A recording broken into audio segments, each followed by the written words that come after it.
I'm Stuart Bloor and welcome to the second video in a series on winter fishing, and in this one I'm going to be targeting a black country canal after chub. A couple of years ago I was fishing the Middle Severn during the summer and the autumn, as I often do, and I was catching, as I had been, some good chub, but I'd noticed that these chub were getting to quite a decent size. In fact, I was picking up 5-pounders on a fairly regular basis. So I decided that winter, when the water temperature dropped to the point where the barbel wouldn't feed, that I would go and target the chub specifically. And I did that, and I had some good 5-pound fish. In fact, my best was 5 pound, 15.5, just short of the magic 6-pound mark.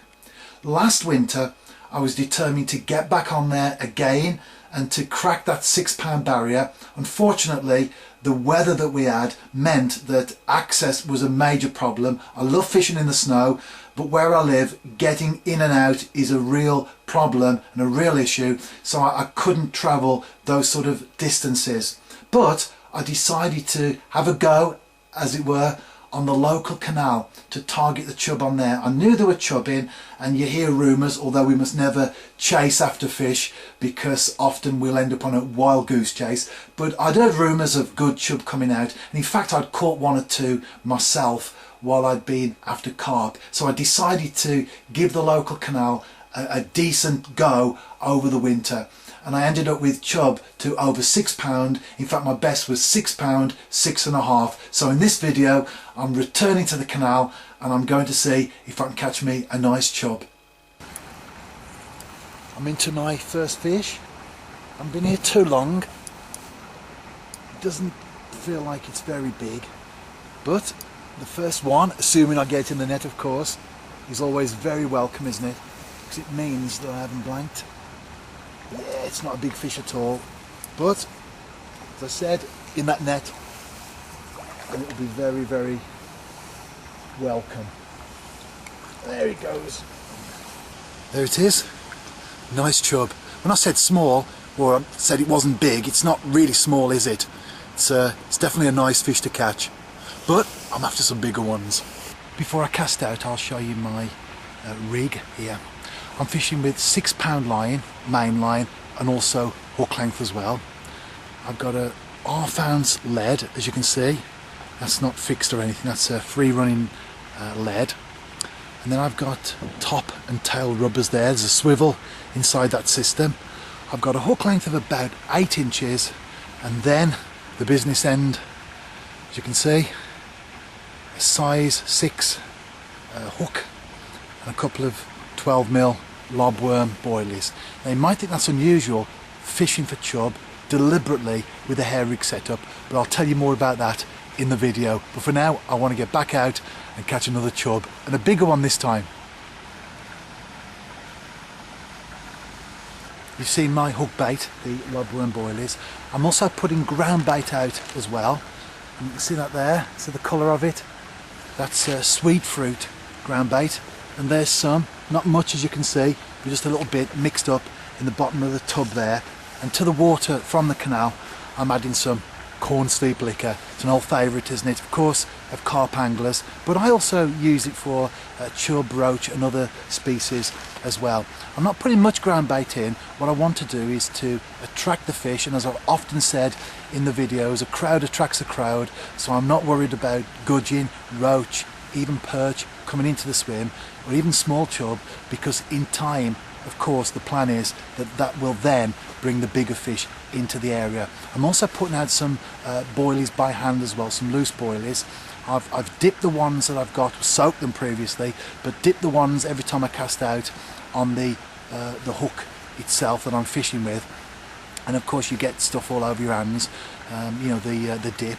But what I do then is grab a few out of the boilie bag and roll them in my hands so that they take on that extra flavour. So rather than just wipe your hands on the towel and waste that dip, albeit just a minimal amount, use it to its maximum by then wrapping it around the boilies, bringing it into the boilie itself, so you get a little bit more flavour when you put the bait out. So I've got that one fish, and my rod's down there now. I've been watching it out of the corner of my eye while I've been speaking. I'm actually fishing with a quiver tip, and again I'll tell you all about that later on in the video.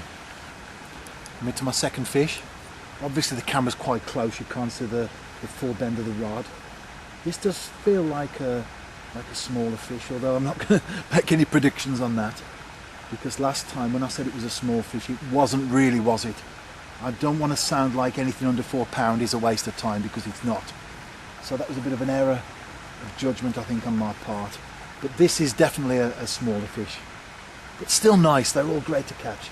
There it goes, in the net, with a splash there. And there it is. Definitely smaller than the other fish, but still great to catch. Right, let's get this one back. While my baits are soaking, ready to cast out. Why am I using a hair rig for chub? It's not really a conventional way of fishing for the species. More people fish just with a straight hook and something on the hook. I do a lot of barbel fishing on the River Severn, Middle Severn in particular, and the chub have certainly come on in size in the Severn in recent years. And what I've found is that fishing as I do, usually with a hair rig setup, a boilie or some other bait on the hair, that the small chub will pick up the bait. You'll have a screamer for a few seconds and then they drop it. But the big fish, the big chub, when they pick up the bait, they get hooked. And so over a period of time, I found that I was catching some very good chub from the Middle Severn using the hair rig setup. So when I came to fish the canal, I decided to continue with that. Obviously a little bit more scaled down, and I'm not fishing with a fixed lead or anything like that. It's just a free running lead. You saw my setup earlier, and it actually worked for me. So that's why I'm fishing like that. But I'm not fishing off a pod or bank sticks with bite alarms. I'm fishing with a quiver tip. It's actually a stepped up rod than what you would normally associate with chub. It's a barbel rod, but it's only a 1.5 pound test curve, twin tip. So I'm fishing with the quiver tip insert into that, because some of the chub that I've caught have been decent ones, and fishing with 4 pound line or a smaller rod, as it were, a sort of a less powerful rod, I've had some trouble landing the fish. So that's why I'm fishing the gear that I am, and in particular that's why I'm fishing the hair rig, because I find that even on the canal that it separates the bigger fish from the smaller ones. A small roach or a small chub even will pick it up and will drop it, but once you get the decent fish, they will pick it up and you'll get yourself a fish on the end of the line. Third fish on. I'm having a good afternoon, aren't I, so far?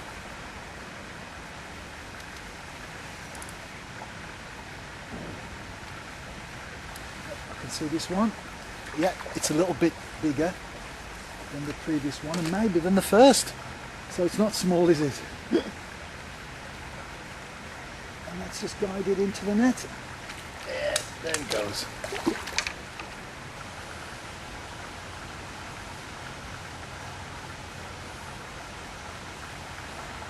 It's a decent enough chub, isn't it? Look at that for a mouth, if it opens it, of course. And you'll understand why a couple of boilies are nothing for a fish like that.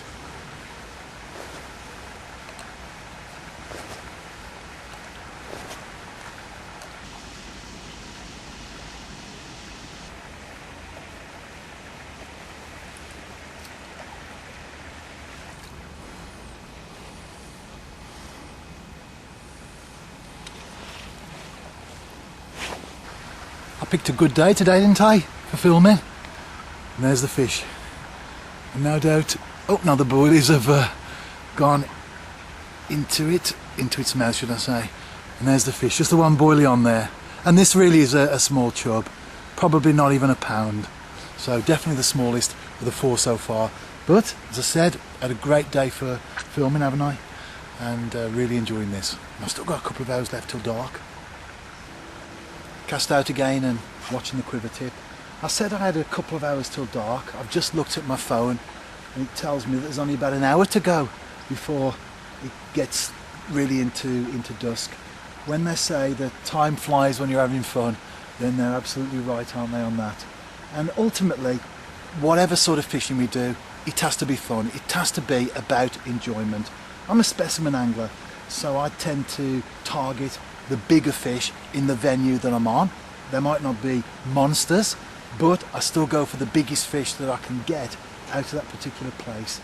Other folks are pleasure anglers in that sense of the word, where they literally buy a pint of maggots, get down the canal on a sunny summer's afternoon and catch whatever comes along. It doesn't really matter where we are in our angling. The most important thing is that we enjoy it. And I don't know about you, but I certainly enjoy my fishing. While I'm waiting for another fish, that would be great, wouldn't it? Let me talk a little bit about temperature. I've had a good day today so far. Even if I catch nothing else, I've had a good day. And there are a number of factors that come together to make our fishing successful. One of them, which I feel is quite an important one, is water temperature, or to be more precise, the trend of the water temperature itself. So a rising temperature is obviously good, and particularly in the winter, when we're talking generally single figures, a degree or two or even more as the temperature begins to rise is definitely going to switch the fish on.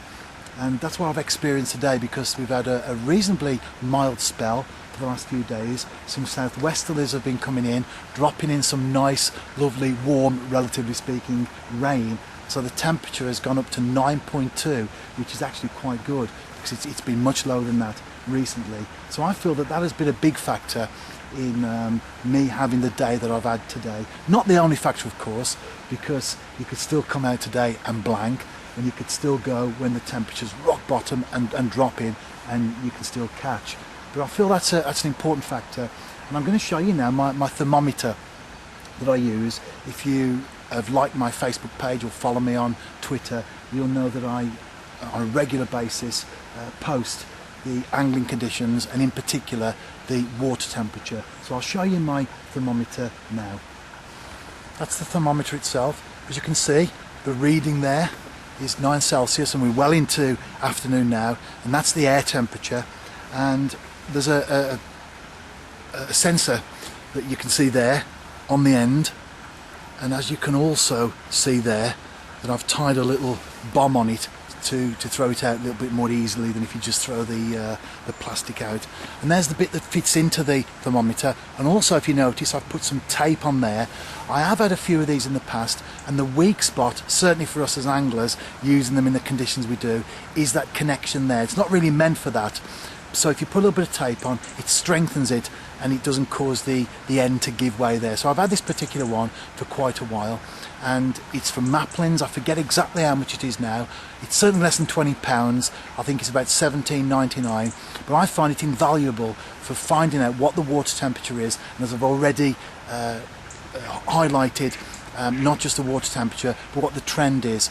And a lot of anglers make the mistake, come 4 p.m. on a winter's afternoon, the air temperature drops quickly, so they think that it's cold, the fish will stop feeding and they go home. But what actually happens is, although the air temperature drops, the water doesn't. In fact, a little bit of cloud cover might come in, and it might even go up 0.1, 0.2 of a degree. And that's important, because so many anglers who are not aware of what the water temperature is saying, what the water temperature is, they make that mistake of thinking that just because it gets cold this side of the water, the same follows there. Well, it doesn't. And so having a thermometer helps us to keep an idea, or keep an eye on what's happening beneath the surface, which is what fishing is all about.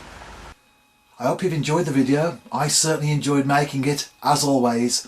If you're on Facebook or Twitter, then connect with me. You can find the links to those accounts that I've got here on YouTube, and my angling diary website, of course. I'm going to end this video now with a few photographs from some of the sessions that I've done this week, because of course I filmed on one, but I've been out for others as well. So we're going to end up with a few photographs from those outings that I've made this week after those Black Country Canal chub. See you soon, and tight lines.